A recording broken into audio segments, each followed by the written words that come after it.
Hi, welcome to the small shed. This week we're making daisies and butterflies. See you in a minute.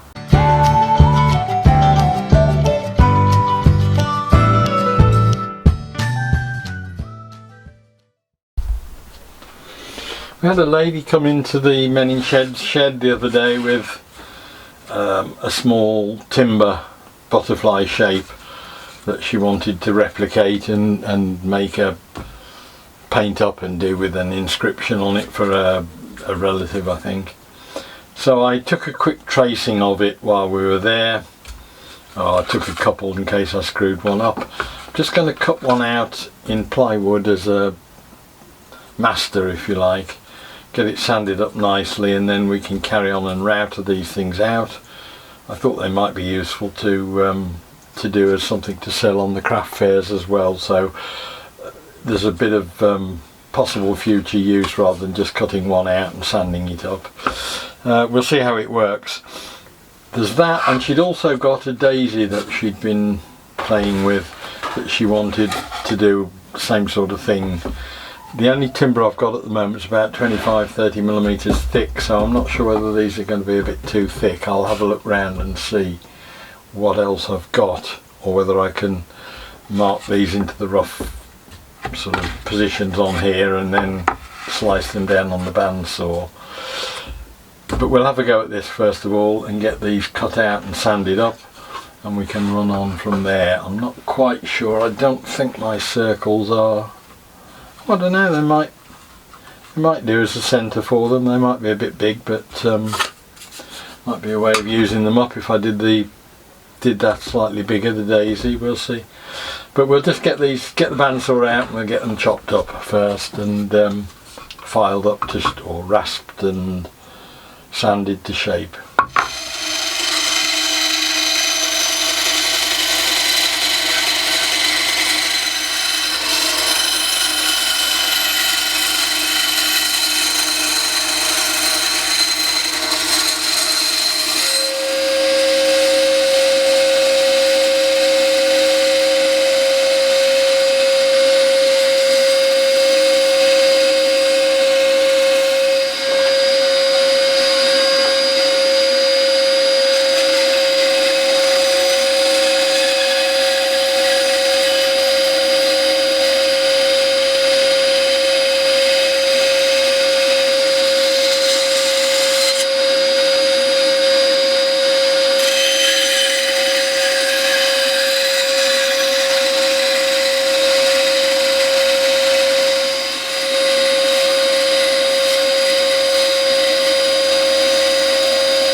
Now that's got the templates roughly to shape and sanded up smooth. Decided I'm going to have a go with this timber because it was an offcut anyway from a sign I was making. I think with a bit of careful, judicious placing I can get two of each of these out of it.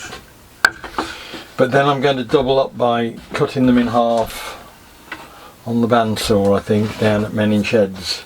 So I'm just going to mark them out first, get the positions roughly in place, and I think what I'll do is cut them roughly out of shape with a flat base on so that they'll sit on the bandsaw bed. Trying to bandsaw something that's that shape in half it's not going to be as easy as bandsawing something like that with a flat, smooth bottom on it. So what I'll do is I'll mark these in position, and then as soon as I've got that done, I can find where the space will be to put a straight line in. So if I put that straight line along there,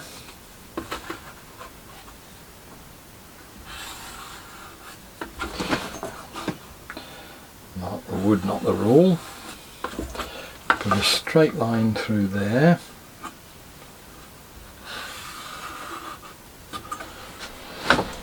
and a vertical line there.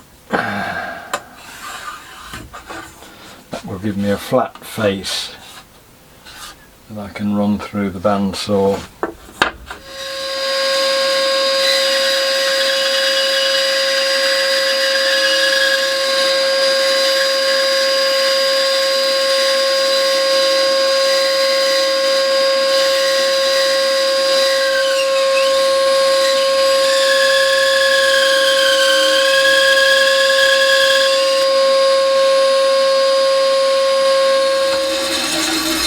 So there we are, each of the shapes now has got a base that I can run it through against the fence on the bandsaw. It's at least one decent straight reference plane.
Right, so that's got me the shapes. I've finished cutting them out now. I've got them back home.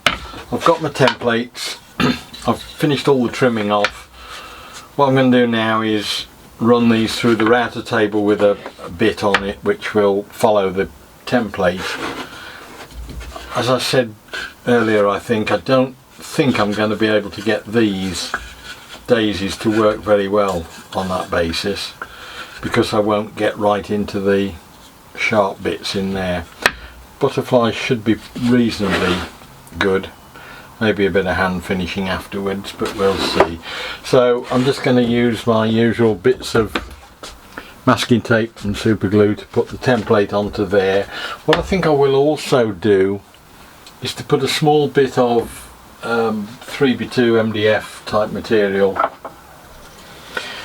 and actually screw it to the template, because working with these things around a router, it's not very easy to get in and close to it without getting your hands close to the router bit. Whereas if there's a handle on top, you're well up above it, out the way, and you can control things, keep a steady pressure on, and hopefully that will do it much easier. So I'll get that done and we'll go and have a look at on the router table.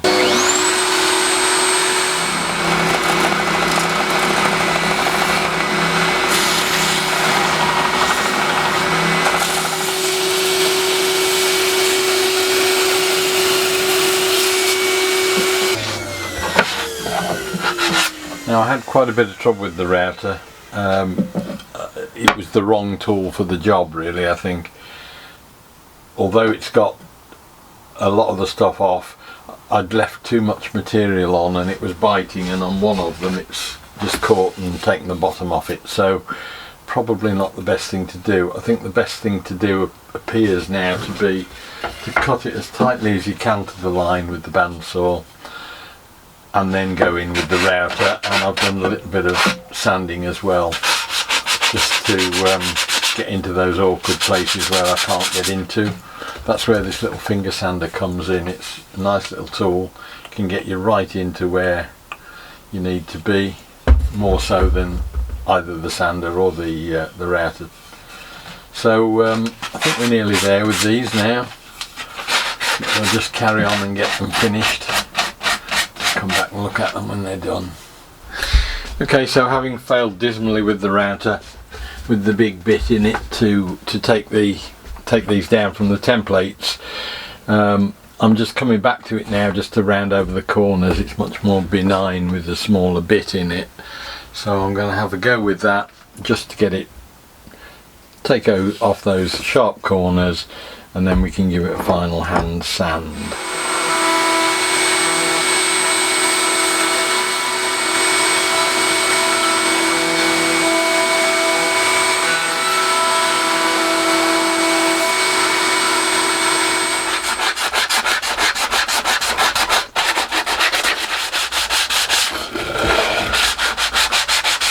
Right, so that's got a couple of butterflies and a couple of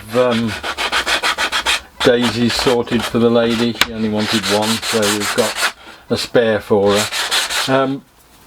Clearly I've sort of learnt a few things from this, one of which I already knew from when I was doing the guitar build about trying to router on end grain, and as I mentioned before, it can just catch it so easily when you've got a big cut on, and it just pulls it out your hand and destroys it. All the more reason to have had that block of wood on the template, because I was well away from everything when that went off, and it went off with a big bang and ripped the piece. You can see it's ripped the piece off its mounting. So yeah, as from a safety point of view, working with a block on top of your template is a much better way of running than getting your hands close into anything, because when it goes it can pull you in all sorts of directions. So that was good. Clearly I've been using plywood too long and MDF, because I never had any of these problems when I was doing the bus bunk and the box caddy things. There was no problem with it grabbing, because there's a much more even, consistent sort of direction of the wood, that it doesn't grab hold of end grain. So yeah, bit of a lesson to take away from that one. In the end I've ended up mainly doing it by cutting it close with the bandsaw in the first place, and then just going in with the sander and a very light cut on the router afterwards, and I've just rounded the edges over. These things are going to be painted, so it's no great problem. Just finish those off now and we're done. Oh, and as a quick postscript, something else that I always do now as a matter of course, whenever I've finished with the router, because it tends to be plugged in most of the time, whenever I'm not using it, I will wind the head down below the tabletop, so that if by any chance, it's unlikely, but if by any chance I set it off, it's not